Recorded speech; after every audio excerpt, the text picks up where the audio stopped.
That's kind of the same time that I started coming down these parts, late 80s, early 90s. A lot of stuff going on. Before the big bonanza where, I mean, me and my buddies, I was living in San Diego and we were surfing all over the place, and we'd spend a lot of time in Mexico. And then we're like, hey, dude, let's go to something a little bit more exotic than Mexico, because we have that dialed. And then we started, the Nicaragua, El Salvador, Costa Rica thing. And, it's a lot more fun to go surfing when you're really into it without a wetsuit. So that's where I kind of fell in love with it. And then basically I would say the SoCal surf scene kind of discovered all of these countries, and that's what started people being aware of it in the mid 90s. And then by 2000, people were buying land and developing. Now there's a lot of gringos down here, but it's okay. The only ones I run into are some of my fly fishing buddies that are either expats or, some of our members. We have international members who come down here once a year, twice a year, who've fallen in love with the place because the vibe is really cool and the weather's cool and the attitude of the people is pretty cool. So yeah. It's a good place to spend some time. Yeah, people kind of like the attitude here. It's kind of like, like there's this Hawaii aloha attitude where aloha means hello, goodbye, thank you, whatever. Well, we have in Costa Rica, they say pura vida, which means pure life, but that can be a question. Are you doing well? It can be thank you. It can be just have a good day. It could be a lot of things. Cool. That's very cool. So yeah, you go to the bank teller or you go to the grocery store and you go to the cashier and you don't really, the natives would say, instead of saying like, how's it going? We just go pura vida, like as a question. And that means everything good or all good. So, I think that's one of the good things about Costa Rica, why some gringos really dig it, because it's not as sketchy as Mexico. I did a lot. Well, yeah. Driving around. I mean, Mexican people are amazing, and Mexican history and food and culture is amazing. And I love Mexico, but Costa Rica is a little more user friendly, maybe a little safer, Yeah, for sure. I've never felt threatened really, but I'm 6'2.5", so. Maybe reasoning there. Yeah, I mean, maybe I'm domesticated, so I don't do any carousing anymore. So there you go. Keeps you safe, keeps you a little safer. The only issue, Costa Rica is it's an incredible spot with amazing fishing opportunities.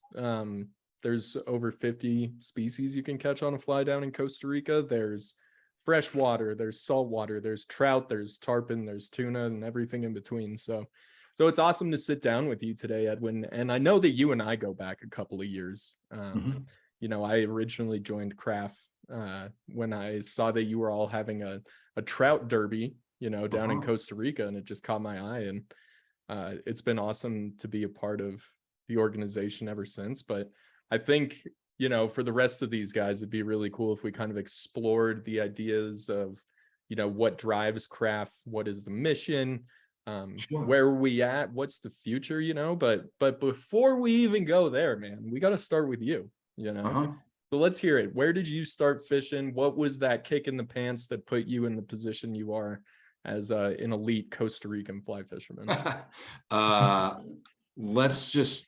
I grew up in Northern California. My grandpa had a cabin on Bass Lake, which is by Yosemite, out of Fresno, about 3,000 feet. And ever since I was like 2 or 3 years old, we would go there for the summers. My dad traveled, so it was my mom and my brother and my sister going, and we would hang out with my grandpa for 2 months during summer vacation. So we're bass fishing, pretty much conventional fishing. He had a boat and we had a little outboard and a little aluminum boat. Me and my brother would go just, off exploring. And then he'd bring the boat home to the Bay Area in the wintertime. So we would fish for striped bass, sturgeon, what have you, in the San Francisco Bay, San Pablo Bay, Sacramento River.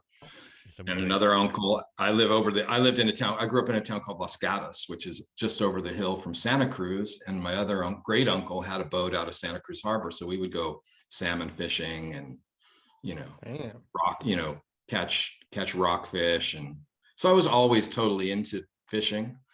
Ended up going to University of Washington in Seattle, and all of my boys up there who are Pacific Northwest natives, they all love the outdoors, because the outdoors is literally in the mid 80s, it's literally 5 or 10 minutes out of Seattle, and you're in the woods, and you got salmon running in creeks, and amazing experience for me. So that kept the fire alive. And then, but about age 14, I bought a fly rod. So And that's when it all went downhill. kind of. Well, it's a cheap sport. I kept fishing conventionally, but I had the fly rod, and we had some creeks around the lake. So I would just start going off on my own. And then I was like the 14-year-old kid in the fly shop with like the geezers learning fly tying.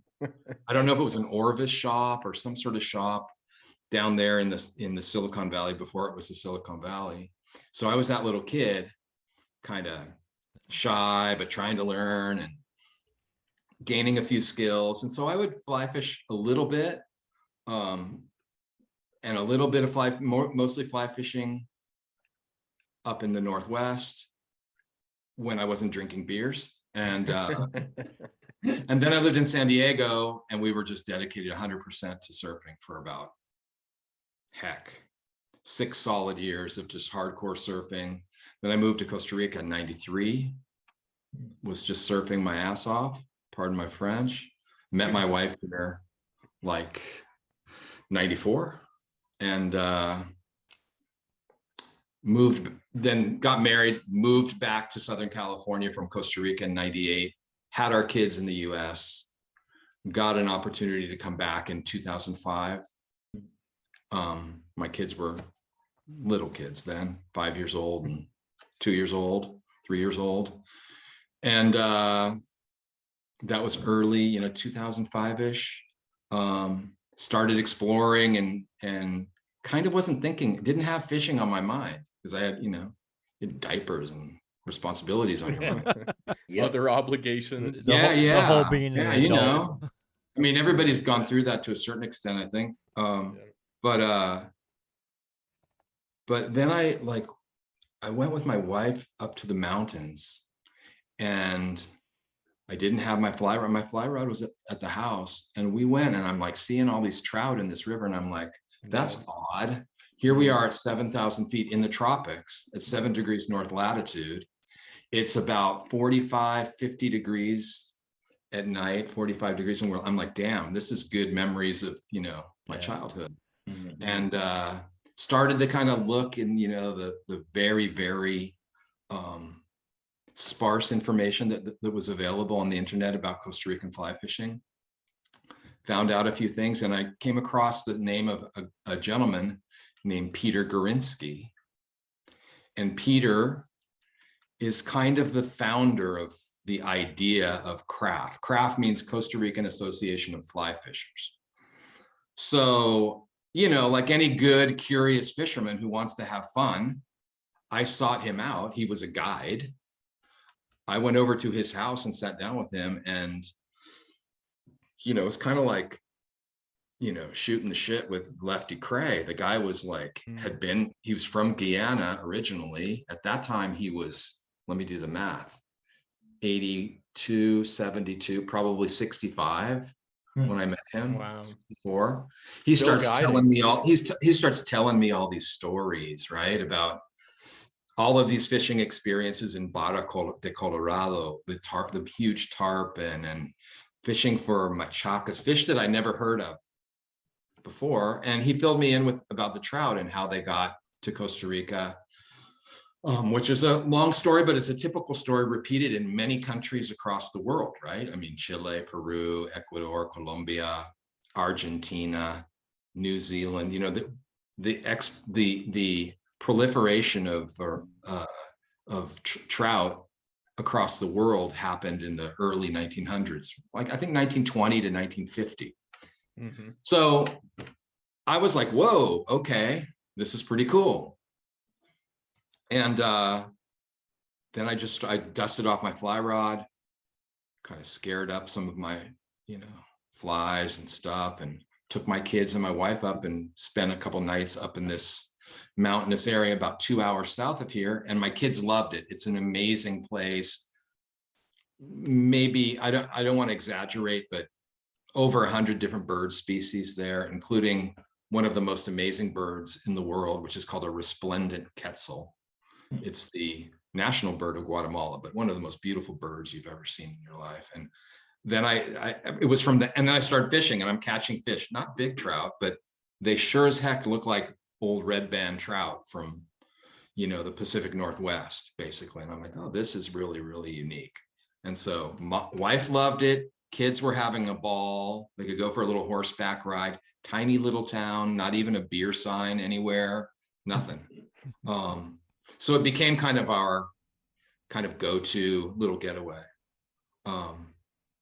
And from there, I started to build a relationship with Peter. You guys might have seen him if you saw the fly fishing film tour this year. Yeah. There was a video called The Legend of Casamar. Yep. That was put together by Jesse, right? Yeah, that was our member, Jesse Males, who's backwater fly fishing. He makes some noise on Instagram and things like that. And he did that film. I think he won some award for that. And Peter is interviewed in that. Cool. So I just started like grabbing time to go visit him. And I started to meet a couple of the other people. And he would tell us, I have this dream of having this organization here to teach fly fishing. And I've come to realize that he was teaching people in the 90s. He had been guiding in Costa Rica for 20 or 30 years already. Mm-hmm. But he had taught a few of these guys, and I started meeting them. There were probably 10 or 15 people. And we would get together from time to time and talk about, fishing stuff and where you went and what you caught, and, just hashing it out with other fly, and they were all fly fishing. And they talked a lot, or Peter had mentioned, how it would be good to have this organization formalized and, build fly fishing, because all of us know, even if we fish conventionally, that fly fishing is the most eco-friendly, conservation-oriented form of fly fishing. You use a single hook, hopefully barbless. We like to catch and release as many fish as we possibly can, unless it's a dorado or maybe a tuna out of the blue water, right? Right. Yeah, there's always exceptions to the rule, sure, but absolutely. I mean, the premise. Yeah, and I'm not opposed to. We have a fish called a rainbow bass here, not a peacock bass, but a rainbow. We call it guapote, and it is delicious eating. So, if some member says, "Hey, I had a great dinner last night of guapote," you can't really blame the guy when they're fishing responsibly. So that's kind of how it started. When did the organization actually start?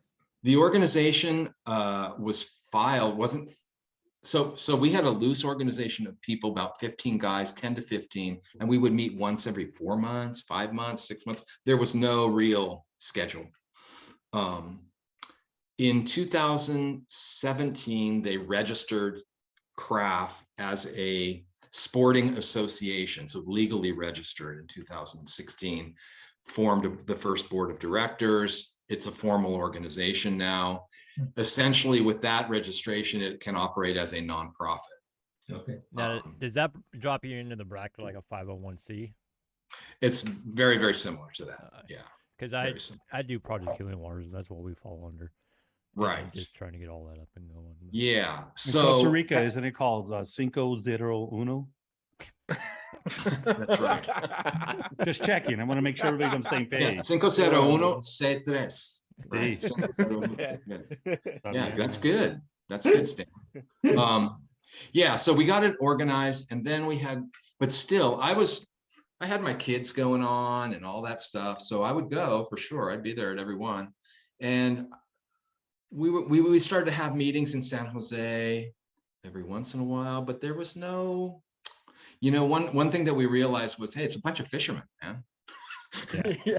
to get together. Hard have is some it to pizza, get and talk everyone about fishing. together? Yeah, they're all out on Was the that after a water, they're lot out of doing beers their or a few beers? Yeah, a few beers. I don't think anybody got too crazy, Start but looking around. yeah. So we're all there, and everybody enjoys talking to this old guy, Peter, who's, fascinating guy, and he's got tons of stories about all sorts of things, and ties flies like he's a master fly tire, and just has stories from here to, Panama City. It's unbelievable.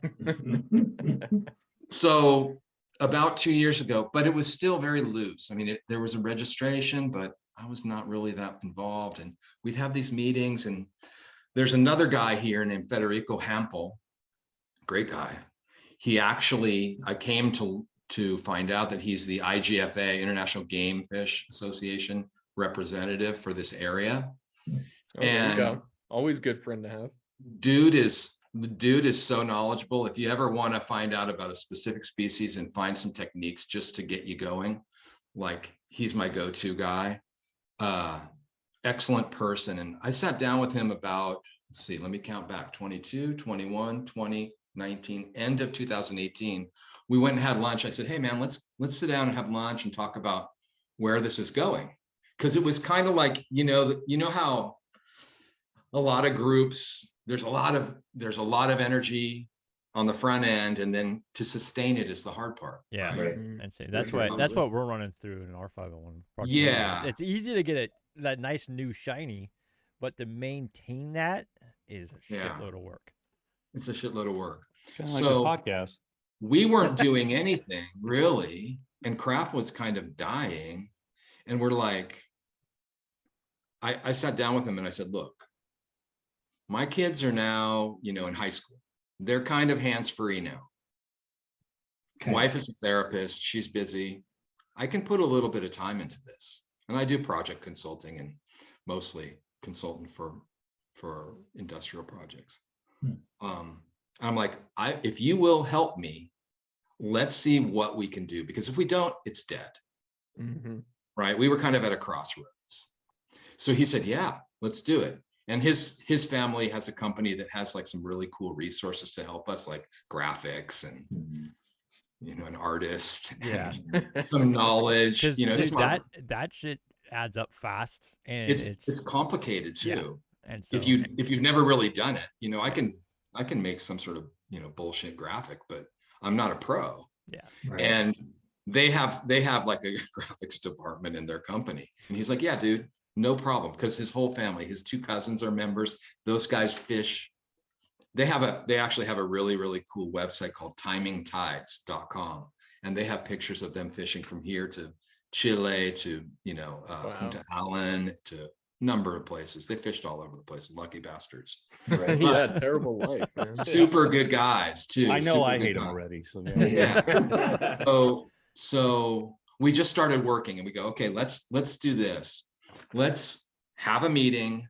And I think the problem was we all deferred to this older guy, Don Peter, but Peter's a fishing guide, and he is so knowledgeable and amazing dude, but he wasn't really, first of all, he's getting up there in age and probably not Mr. Organizer for something like this. So we just said, okay, screw it. We're going to try to kind of take a little bit control of this, set some goals, organize things, have regular meetings, have a list of members, have a membership that you pay, get everybody a little hat, a little swag from Craft, making an experience for people, right? Create a community, create a chat, create a regular contact. So we have 3 chats now on WhatsApp. Amazing technology, right? So we have a main chat, which is just our everyday guys posting stuff, posting questions. We have a fly tires chat, all about materials. It's a pain in the ass to get feathers and natural fibers down here because of customs. So we have a few mules that bring them in. We have fly tires night every Tuesday night. The first Tuesday of every month, we have a fly tires. Lance has been host twice, kicks ass, does a great job. Really, to get guys learning, like I stopped tying flies when I started, when I discovered Milwaukee's best, and I didn't go back, and now I'm tying flies. I tie all my flies again. That makes it more we have artistic. we have a chat called Mercado. So there's no fly shops here. There's two. One of our members has a great outdoor store. It's called Stone Mountain Outdoors. He's an American. He's from Georgia, Alabama, Georgia area. That explains the Stone Mountain. I was gonna say that's a Southern thing. Yeah, I've heard of that. But he's a killer dude. And but there's not a lot of gear here either. So people that are younger who are discovering the sport for one reason or another, they're like, how the hell do I get a fly rod? What's a good fly rod? What kind of line do I buy? Which is confusing for us Americans. Yeah.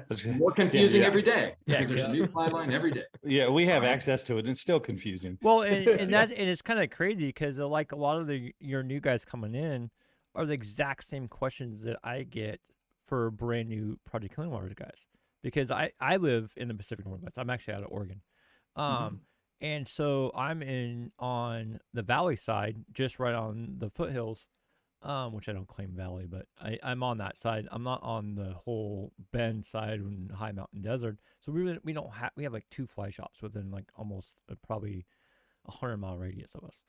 And so we're continuously getting asked like, hey, what rod do I have? I mean, it's just like, do I just go to Walmart and hope for the best? Or do I go to Sportsman's? I mean, if there's even an option, because it's getting so thin nowadays. It's just like Sportsman's is nixed their whole entire fly section down to like one little booth in the store now. So I mean, we don't have a lot of stuff other than if we go online, go up over the hill for a 2-hour drive, or do that. So I mean, it's kind of crazy to hear you guys are going through the same thing. Oh yeah, we're not an island. Like a lot of people mistake us for Puerto Rico. We're not Puerto Rico, but it's like living on an island because everything's imported, right? So anyways, we really started the first year really organized, and everybody kind of had their jaws, dropped open when we were having this first meeting. And I was like, I'm telling this guy, Federico, I go, just trust me, we're gonna do this deal, and people will, and most people like to follow, right? So we just provided a little bit of leadership just to see if we could really get this boat pointed in the right direction and see if it would, we could navigate it. So we just said, okay, let's just establish a couple of small goals in that first year. And we did, and we would have regular meetings, and we started doing virtual meetings, which really helped because the old meetings were in downtown San Jose on like a Thursday night, and it's a pain in the ass to go downtown because there's so much traffic. Rainy season, it's raining like a mother, and nobody wants to go. So we switched to virtual meetings, and so all of a sudden, the 15 dudes was now like 22 or 24, and we're like, okay, so far so good. Got some cheapo caps the first time, slapped our logo on it, and which is actually, this little chevron thing is actually a little piece of artwork adaptation from an artwork from Guyana, where Peter is from. He's from the jungle in Guyana, down in South America. And it really means fishing with feathers, basically. So we had a little success. And then I think we're the beneficiaries now of doing this at the right time, because there's a lot of information on the internet. Dudes were like getting excited, so they were telling their buddies, and they're mostly Costa Ricans. We have, 20% are expats or gringos or what have you, but most of them are Costa Ricans. Most of our members are between 18 and 40, I would say. But it just started gaining a little bit of momentum, and COVID hit, and we just said, okay, well, everybody's stuck in their house, so we're going to have a few meetings. We're going to disseminate some information. And by the time we were on the backside of 2020, we were like 40 members, 42 members, we like doubled. Everybody, we know who everybody is. We have everybody's email. You join the group and you get a thank you card, and we're doing it like, big boys. And that really paid off. that made it actually, it's been easy for me to, you know, keep it a little bit on rails because it's like, quite frankly, it's not that big of an organization yet. Today we have 73 members. Wow. We started doing 3 tournaments a year. We do a trout tournament, we do a machaca tournament, and we do, and I know we're going to talk about species here. We do it's called a mountain mullet, which is a pocket water fish that we kind of discovered here in a serious way as fly fishermen about 2 years ago when we did our first tournament. Crazy cool little fish that all of our fly fishermen are totally into chasing now. We, as I think, as Lance mentioned, we have 50 species basically. So we did this was Federico's idea. He said, you know, let's make a list of all the species in Costa Rica. So we mushed a few of them together into groups, and we came up with 50. And you can see these on our website. And we call them los 50 que cuentan. So the 50 important species, or the ones that count. Okay. So all of our members get a picture on our website, and they get their shared file where they go like bird watchers. And once they catch a species, they check it off their list of 50 of this kind of career list. This was a really cool idea that Federico had, because you know, you're forming an organization and dudes don't know the other dudes, maybe just kind of a little bit. So they don't really go fishing with the other guys, but now they're like, dang, I'd really like to catch a jaguar bass. How the hell, where am I going to go to do that? And what do I need to do that? What's the technique? So Los 50 got guys networking, you know, and you're not gonna, I don't know, the culture we put into craft is, you don't just bum rush a guy and say, hey, yo, where do I catch that and how do I catch it, right? You got to ease into that. Yeah, for sure. Yeah, man, you got to pay your dues a little bit, Yeah. you know? You Get to know the gotta, guys. you know. Also, you gotta- that is very essential to just kind of like Costa Rican Puerto Vida lifestyle too. Like, Sure. So we created that, and now this year we're having a annual Los 50 to see who can catch the most species during the calendar year. Cool. that's cool. So we've got a couple dudes. We have a new member from South Carolina who's been here for 2 weeks, and he's going nuts. He's just like fishing all over the place. The cool thing about that, like, you know, I'm an American. I grew up in Northern California. You need like 2 or 3 fly rods is about it. You could get by. Here we've got city creeks with little cichlids. You need a 2-weight or a 3-weight. We have mountain trout, 3-weight, 4-weight, ESN rod, maybe. But then you get into some of our other species and you need a 6, 7, 8.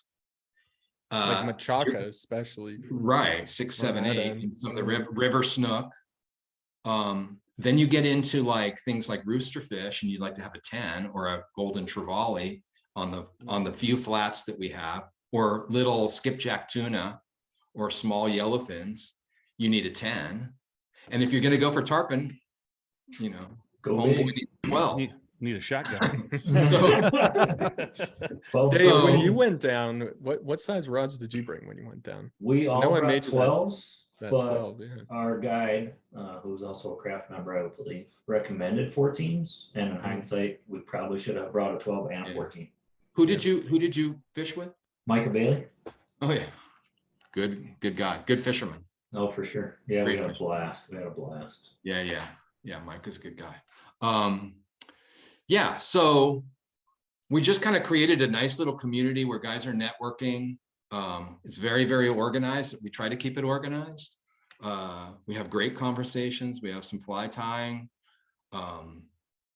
And this year, the project has been, well, the last 12 months has been one where we started moving towards, you know, kind of exploring what it would be like to do, to operate as a nonprofit on the other, kind of the other side of our organization. Because everybody knows Peter, and Peter's dream was to teach fly fishing to kids here. The problem is, it's not like the US. There's a lot of bureaucracy in the US, but here there's some impossible things where you can't even, we have lakes in the middle of the city in a public park. You could teach fly casting there. Can't do it. You can't do it. You can't get a permit. So he's always had this idea, like it would be like a dream to teach fly casting. And so we've been trying to, I started this project like a year ago, and I found a pond that we're trying to kind of acquire, build up the infrastructure, and have a place near the city where kids can learn fly fishing. So that's what we started to kind of build that whole project and see what that looks like and keep the other stuff going. So we're rocking and rolling really now. This year's been kind of a crappy year for fishing because we have La Nina, which is cold water current that creates more rain in Central Valleys, the Highlands, and the Pacific. So, which is crazy because we're going through somewhat similar. We're 30 days behind everything right now for hatches, all that. Oh, really? Yeah. So like the hopper hatch is about 30 days behind. The salmon fly hatch was delayed.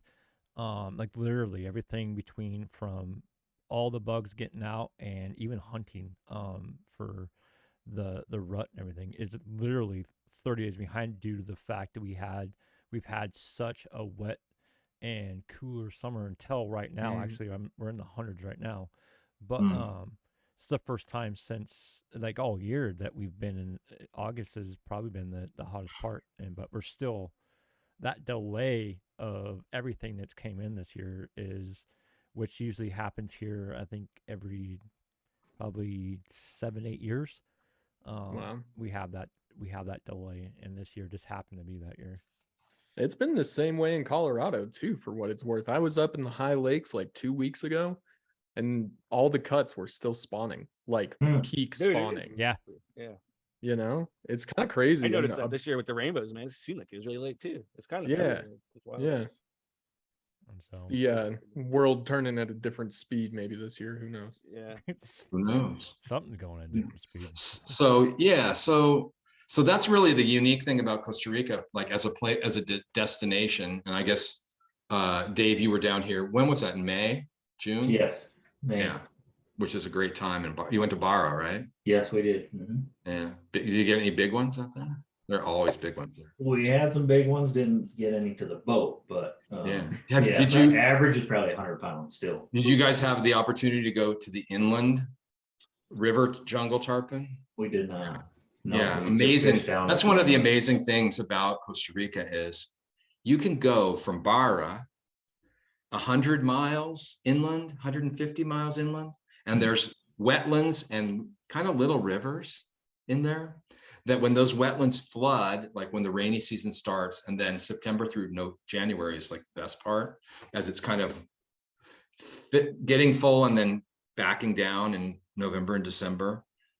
There's tarpon in those little rivers. So you're sight fishing for tarpon in a river that's maybe, I got to convert 10, 15 meters, 30 feet wide, 40 feet wide. That would be crazy. And we have a couple, we have another thing we did do is we started authorized guides. So there's 5 or 6 members who we try to, point people, because you can DIY Costa Rica to a certain extent, but you'll never catch a rooster fish DIY unless you fish with one of my buddies. Now, with you you you coming from and understanding the Sacramento area, for especially like Sacramento River, a lot of people will chase it when it's up. They'll chase the stripes in deeper because when it floods. Did that help you when you went to Puerto Rico to understand the Costa water Rica. level? Or Costa Rica, sorry. Same thing. It's Same like thing. It's the same thing.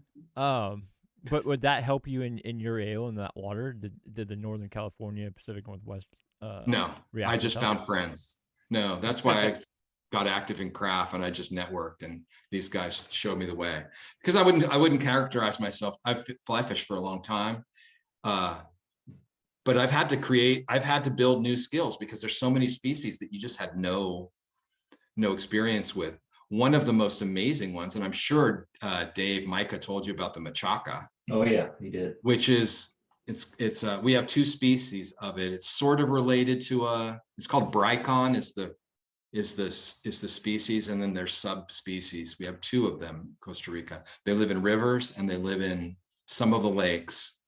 And it's a fruit eating fish. They grow from 0 to about 8 pounds, stronger than shit. Amazing on a 6-weight or a 7-weight So rod. I'm casting a banana. You're actually casting what they call, there's different fruits. So one is called a chilamate, which is Is that kind of like the little red one?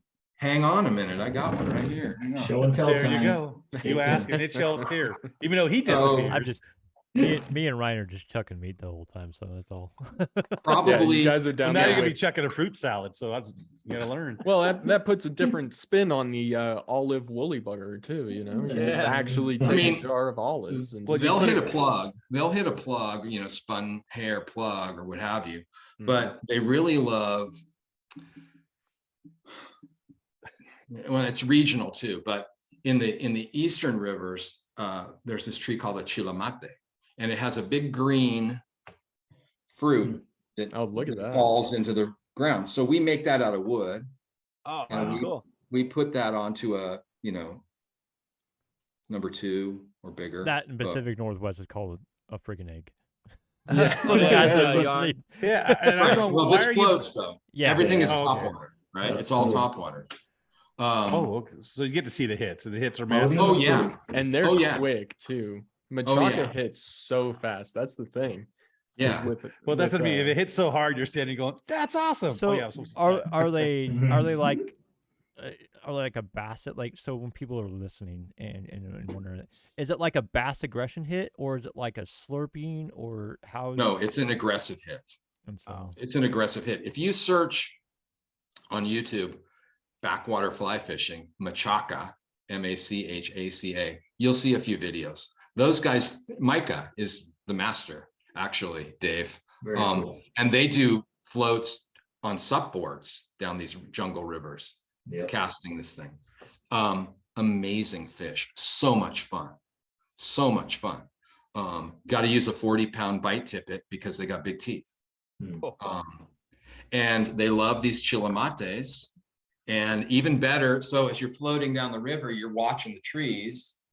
And one of our members is another guy that Micah learned from, named Wilmer out there. And you're looking for the chilamate tree because inevitably there's machacas down there below when the chilamate tree is dropping fruit. And even better if there's howler monkeys in that tree. Oh, yeah. Because their favorite side dish with chilamate is monkey poo. Huh. Do you have How a do you monkey try poo that? fly you can show us? No, Yeah, Holy yeah. crap. Can I articulate something like that? it takes chumming the water to like a new level, Yeah. right? There you go, Dave. Hang one off the side, Dave. Yeah. Little Depends on Pepto chumming, Bismol but over the side. Different kind. Yeah. So just an amazing fish. Most guys fish it 6-weight to 8-weight. It's an amazing experience. We have them on the Pacific coast as well. Okay. The rivers are different on the Pacific coast, especially in the north, like in Guanacaste, which is the northwest. A lot of Americans know that area for the really nice beaches, and it's kind of become infamous for beach vacations. Those are tighter little rivers that are floated, but they got nice machaca in there, and they have snook in those rivers too. So kind of cool. And then we just have tons of species. So you could.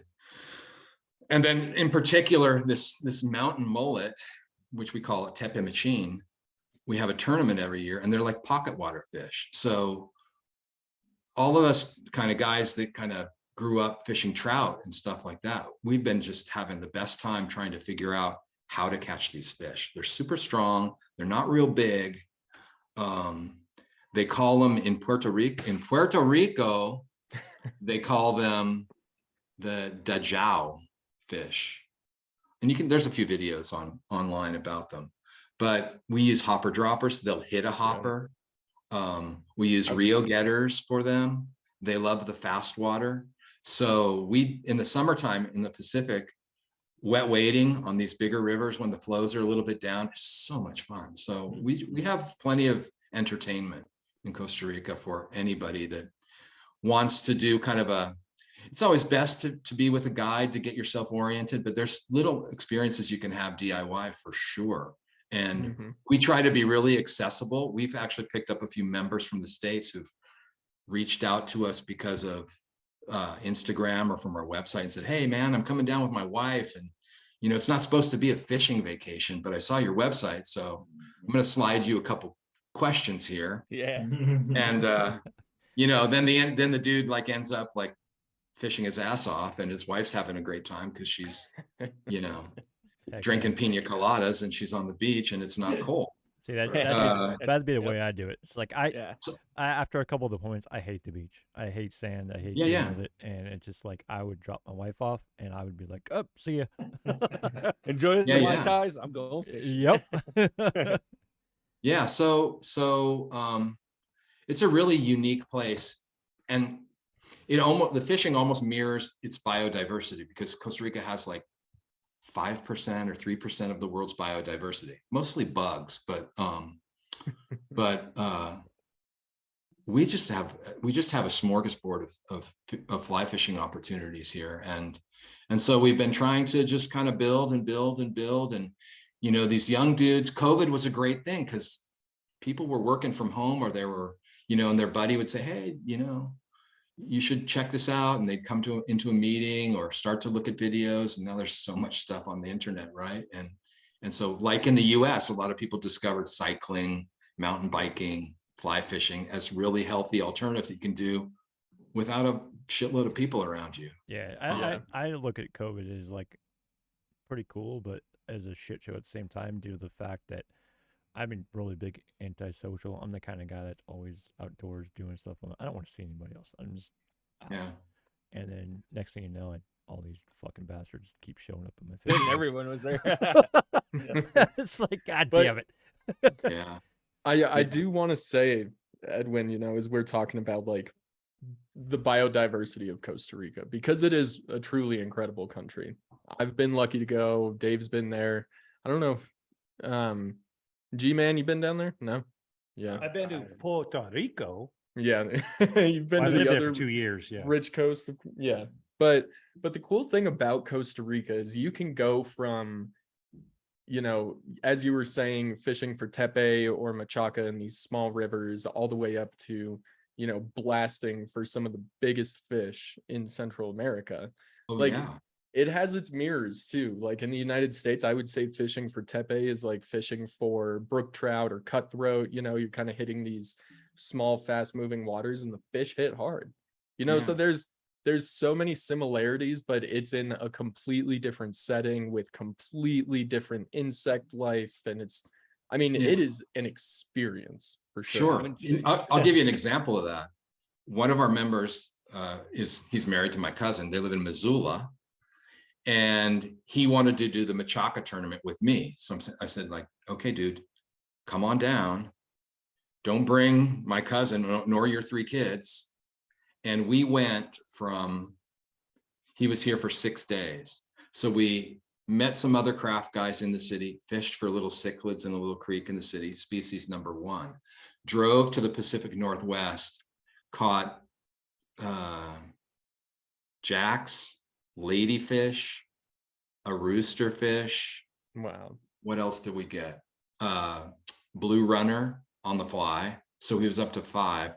Drove across 4 hours across, caught machacas in the river, floating in the other jungle, completely different ecosystem, completely different microclimate. Got home the night, like with a day to spare. And I'm like, okay, dude, I'll take you around San Jose. You can buy some soccer shirts for your boys, and you know, everybody will be happy. And we had dinner, and my wife's looking at me. She goes, "Are you not going to take them trout fishing?" I'm like, okay. Like, you know, it's like, where have you been all these 20 years? Encouraging me to go fishing, right? You're just now popping this out? So he got 7 species. I think he got 7 species in like 6 days. It's amazing. So it's a really, really cool thing. Now, I guess kind of for me segueing, that's kind of why we're trying to build CRAFF into a nonprofit, because in the US, I think we're spoiled a little bit where, you know, the federalist system, your states, you pay your license and you know that your license is going to something real, and there's biology. Yeah, for better or worse, you know, Yeah. depending on the job those guys do, right? It's going, it's earmarked for certain things. Yeah. In Costa Rica, there's 3 or 4 different fishing licenses you can buy. You can buy a week blue water, a 15-day blue water, a year-round blue water, and then the freshwater license is $12. In 16 years of fly fishing in the mountains, I've never been asked once to see my fishing license, not once, anywhere in Costa Rica for any species. So we came to learn that, and we have some species that curiously we should have shitloads, but they're not really, the numbers are not around. And not like the old days. You talk to the old guy, you talk to old Peter and he'll tell you, boy, we had rainbow bass, you know, 6-pound rainbow bass every cast. So we found that anytime anybody buys a fishing license, it just goes into the government's general fund. So the National Conservation Ministry has a very limited amount of budget every year and a limited amount of manpower. They don't police the rivers. So you get guys you got subsistence guys using nets, using spears, and depleting a lot of rivers. So this last year, I kind of made it my mission, knowing that Peter wants to have a casting pond someday to teach fly fishing, that the best thing we could do for the future of the species in Costa Rica is create more fly fishermen. Because as we know, we're the guys that pay much more attention to water quality, species, the appearance of, the disappearance of different insects, all of those things. So I was the beneficiary, like I bet most of you guys were, of generational fishing, right? Our grandpas, our dads, our big brother, our uncle was into that, and you kind of got into it because of that. And then you were like hooked up with your other buddies at high school that dug it or whatever. And we have that sustaining in the US for all of our lifetimes, for sure. Costa Rica, they don't have a culture of that generational fly fishing. So our idea, now that we're consolidated, we're kind of operating well, we don't have too many hiccups, we're building our membership is growing each year. Our next kind of foray is, okay, let's become a nonprofit.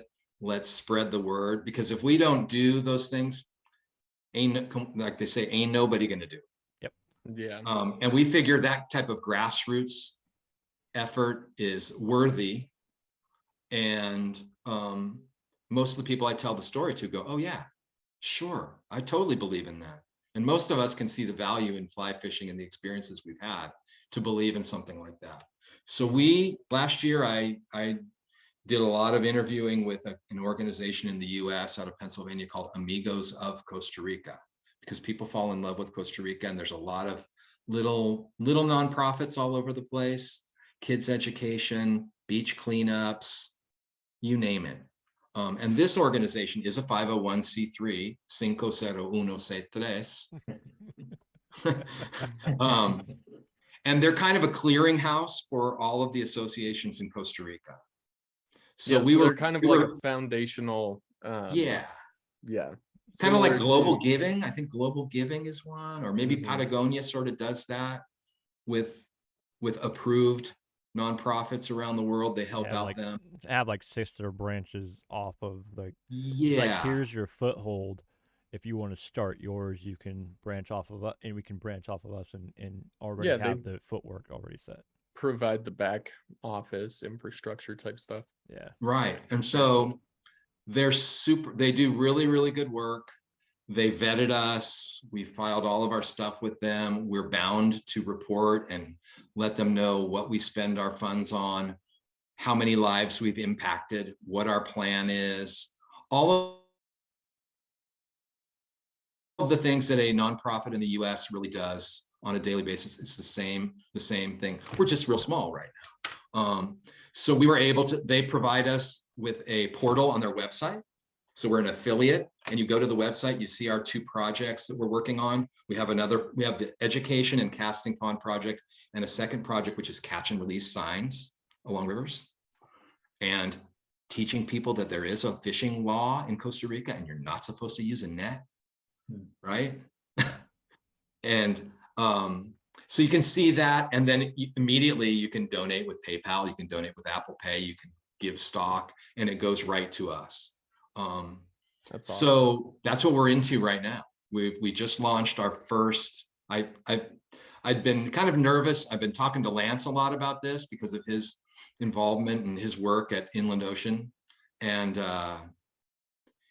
so we've just kind of been feeling it out and going, should we do it? Should we not? Should we do it? Should we not? It's kind of like a rock band that's like starting out as a garage band, and you put out your first, back in the old days, you put out your first like little EP, and you're like, are we there? Are we there? We're not there. Are we there? Are we big? Are we not? Are we big? Right? Yep. That's good. So we went through that, but so we're able to, because of some of our amazing members, we're able to, for this deal, we're going to select in our, so our idea in this fundraiser, kind of to not stumble over my words, is to raise enough money to start doing in the summer Saturday morning casting for kids, and have enough money to build out our casting pond. The pond exists, it's on private property. I've signed an operating agreement with the owners, but we have to build out the infrastructure, like a deck and like a little amphitheater, benches and stuff for these guys. So to sweeten that deal, we're going to choose a couple of our donors at the end of this, and we have access because we have guides and we have some awesome members. We're going to make available to a lucky donor 2 days on blue water fishing for sailfish. We don't know yet. Sailfish, could be some snapper, could be some mahi-mahi, could be some skipjack, yellowfin, rooster fish, and then 1 day floating a river in the Northwest for machacas for the winner and 2 of his buddies. Nice. Wow, that's awesome. You got to get to Costa Rica on your own. Cool. Right. You got to get to Costa Rica on your own. But we have the boats set up, all the gear set up, lodging for those 2 nights down in Quepos, which is pretty famous marina for the blue water. And then one of our members who's a guide is going to do the float for machacas, and you get to fish with a guy like me and Federico, who's super knowledgeable. So before you and get off then- of that, Excuse me? I was going to say, before you get off that, how do our listeners get to that information? Where do we find Thank you. that? Thank you. So our website, well, there's a booby prize too. Oh, I like boobies. And that is, we have a member who's from Brazil and lives here. And he builds fly rods out of bamboo. He's a bamboo fly rod builder. Very cool. I got a buddy that does that. That's amazing. And Lance, actually, we did a promotion earlier this year, and Lance built us a beautiful rod that was the blank was provided by Blue Halo. We gave it away as a way to build our Rolodex, really. Heck yeah. Because people don't know who we are. And so we have 2 levels. So like if you can get a couple buddies together and donate $100 or more, then you're in the running for that trip. If you can just do 50, then you're in the running for the rod. If you're at 100, you're in the running for both. Nice. Very cool. That's a So big giveaway. So you guys are doing this multi-day trip, and then there's also Yeah. the bamboo rod. yeah, That's and it's really not, cool. it's absolutely not, we're very respectful. We understand that in the US anyways, there's certain rules about sweepstakes and things like that. So we're not really treating it as such. We're driven to raise the money for our projects. We just have resources in-house that we can, share with some of our friends and we want to build a good vibe, and we want to have as many people that are visiting fly fishermen reach out to us. So our website is CRAFF-ACPM.org. And I'll make sure we drop a link below this. for Yeah, the I'll listeners send that and the stuff YouTube. to you guys for Yeah, sure. we'll have all the links in the description. It's easy, and there's up in the upper, kind of the menu at the top, there's one red button that says Projects Donate, and that gets you to the story. And there's a click over to Amigos of Costa Rica, which is a secure donation, and it may be for people that qualified. I don't know what everybody's different, but it can be deductible in certain situations, for residents of the U.S. You have to handle that yourself, but that's the easiest way to go there. To find out about us, you can always send me a direct message. We're on Instagram at CRAFF_ACPM. I mean, even if a listener wants to go to Costa Rica and they're like, hey, like I said, we had a great guy. He's actually got a great blog about fly tying. His name's Chris Williams. The Fat Fingered Fly Tyer. He's from Louisiana. Nice. And he does beautiful flies. And he reached out to me, said, hey, I'm going down to Golfito, which is down by Panama with my wife. And I was curious. So he asked a silly question and we gave him like 2 pages worth of, really good information. So we want to be that type of an organization, right? That people visiting from the US. And, one of the great things about the US is, as you guys know, from running or being involved in certain things, is they can say what they want about the United States and about Americans, but Americans have a real great spirit of teamwork, giving, philanthropy, helping out people in need, unlike anybody else in the world. Yeah.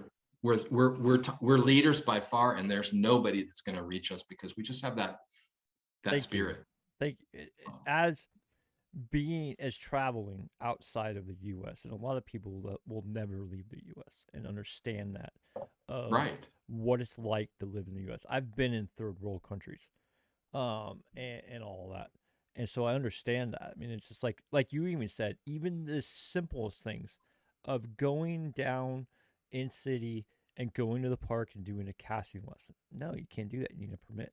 Here, I can grab my kid and go down to any water at any time and not be harassed and not have to have a permit. And it's little things like that. And it's a unique thing about the US, and they can say what they want. And, I've been out of the country for a long, long time. And there's certain things that I see on the news that's kind of disgusting to me today about our society. And it's kind of sad, right? Yeah. But I don't think they're going to take that from us. I think that kind of sense of teamwork that the United States has, and that resolve to help when somebody needs help. That could be in the military, that could be law enforcement, that could be your neighbor, right? Absolutely. So yeah, that's the type of that's kind of our mission. We look forward to seeing all of you in Costa Rica one of these days, for sure. Yeah, I can't wait to get back there, man. And it's been a hope while. to be a resource for you guys. Yeah, because I've never been out of the country south. I've been like Mexico area, and I've been to Canada, but I've never. All mine have just been overseas. I'd love to take my wife down one of these days, and on my second retirement one. Sure, we can get of down. course. That'd be awesome. Yeah. Well, now you've got the Costa Rican Connect now, Rob. You can sneak down there and just call it a trout fishing trip. Just don't say where you're going. Yeah, my wife will love it, dude. She loves areas like that. And Look, like there's I we know have she years and wanted years to. of rationalizing our fishing excursions, so Yeah, I'm sure you can get it done. And I'm pretty sure she'd love to go back down. We did it. It'd probably be like a 3-week thing, if not a month, because I know she'd love to go back to Panama just to kind of go where she grew up and work her way down and just keep Listen, like I tell my wife, we do this machaca float on a big river through the jungle. I go sit in the seat in the back of the raft. Just go sit back there and just experience it. We all know when you've been out there in the outdoors, you see the coolest stuff. Oh, absolutely. Right? We see the coolest stuff. So I tell my wife, next time I go, you go sit in the back. You'll see how cool it is. Yeah. it's like riding in a Cadillac too. It's super comfortable. Oh, Nice. No rapids. There you go. Just don't talk to me too much, and we'll have a great time. So wives or girlfriends totally enjoy that stuff. So how's the anytime you water? guys want to come down. So how's the water different? When you say big water, it's like a lot of people think, oh, big, but we know, especially you being from the Pacific Northwest, understanding to me is normal water is huge water compared to everybody else. How's the rivers and waters compared from like where you're at and up here? Ooh, that's kind of well, it runs the gamut. We don't have any big, well, we have 2 or 3 real big rivers, but they don't get real big until they get close to the coast. Yeah. Right. They're collecting. Those watersheds are just collecting.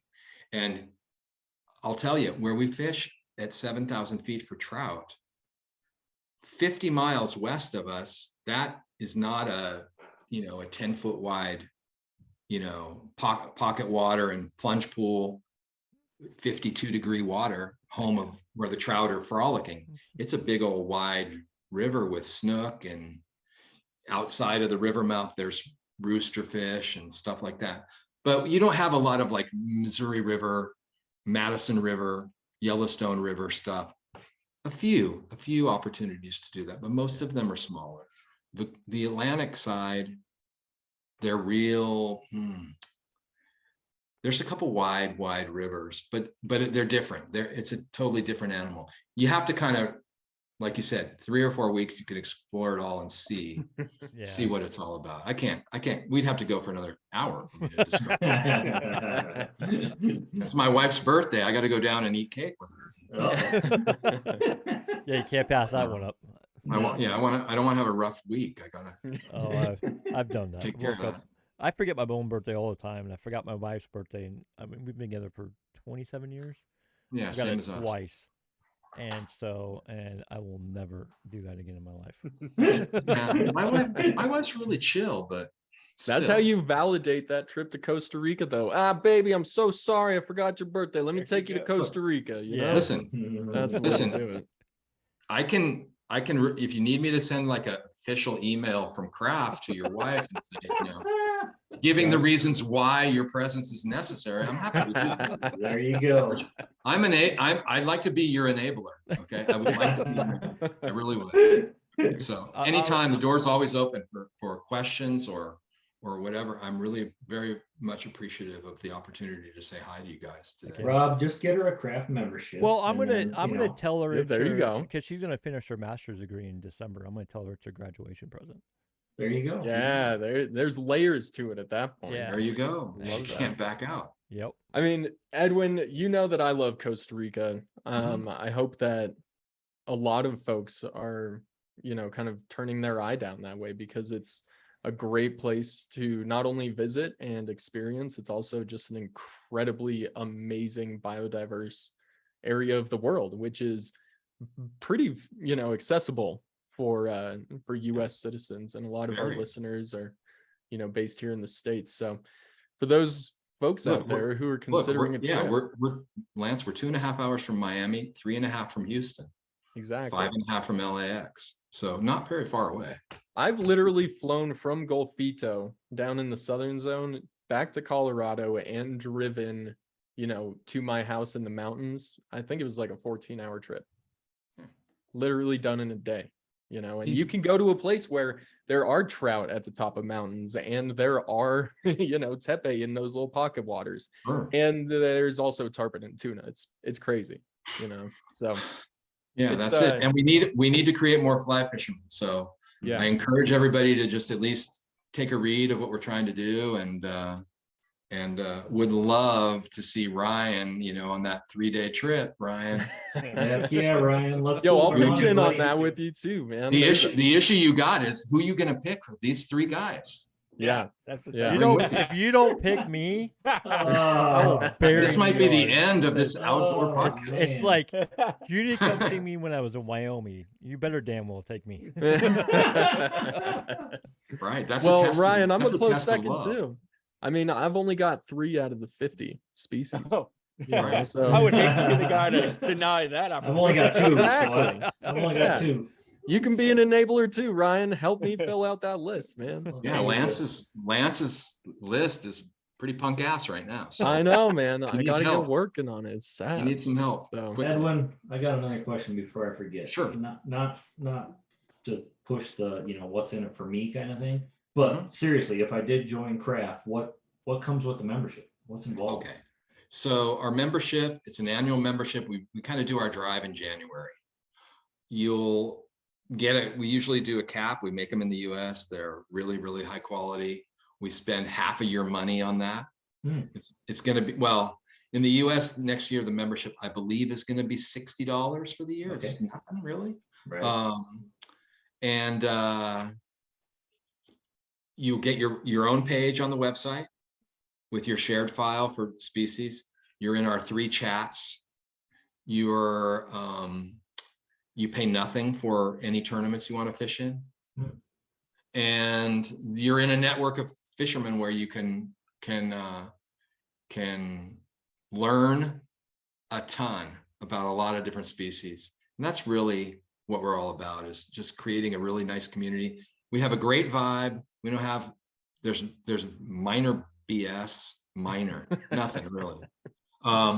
It's a I'd be very worried if interesting, there you know what? wasn't any. And one of the things, as you guys know too, and it's really, really interesting here that I've discovered in CRAFF, is I got members here that are Uber Eats drivers on a motorcycle, right? Or on a motorized bike, pretty unsophisticated, not a lot of higher education. And I've got dudes that have a 45-foot sport fisher.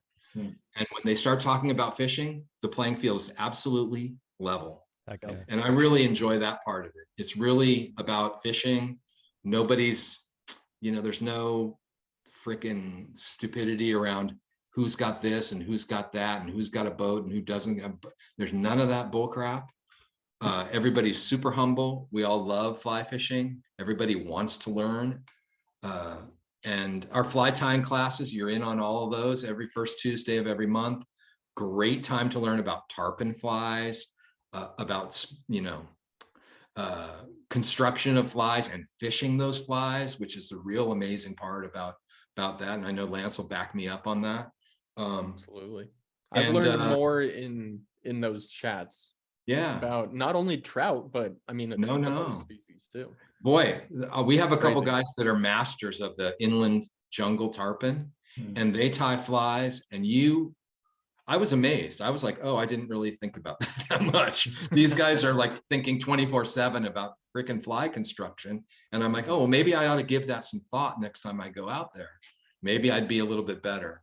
And so there's all sorts of that. And, we try to keep it a really positive, cool vibe and part of a community, and we share. And we even had members from here in Montana fishing with members that are located in the States. So we'd like to call it kind of like an extended fly fishing family. So Very cool. Heck yeah. yeah, that's a great question.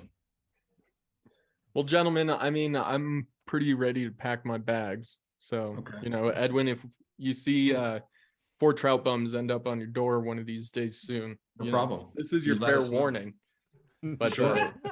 it's been great to sit down with you. Thank you so much for the discussion. It's always Yeah, fun man. to catch up on everything Costa Rica too. So this has been Edwin Dobner with the Costa Rican Association of Fly Fishers. We are the Set You Free Outdoors podcast, and we'll catch you next time.